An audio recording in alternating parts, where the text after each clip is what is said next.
તો કે ચોકડી ગુણાકાર થાય એટલે x નો વર્ગ થાય. વર્ગમૂળમાં 162 ગુણ્યા 128 થશે.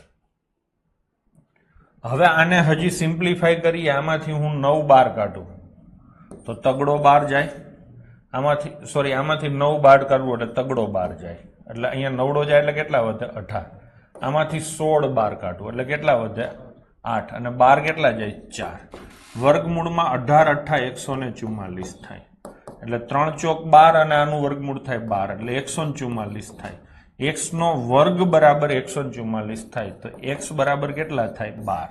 એટલે જવાબ આવશે 12. ગઈકાલે શરત ચૂકથી આ વસ્તુ રહી ગયેલી. પરાગસિંહે ભલામણ અથવા તો ધ્યાન દોરેલું છે. ખૂબ ખૂબ સરસ પરાગસિંહ. જવાબ આવશે 12. આન્સરમાં મિસ્ટેક હોય, જે કંઈ હોય એ સુધારી લેજો. જવાબમાં તો આપણે સુધારી લઈશું. અહીંયા હું લખી નાખું છું, પાછળ જવાબમાં ભૂલ છે. એટલે એ નવી PDF બનશે ને એમાં સુધરી જશે. બરાબર છે? ચલો હવે લઈશું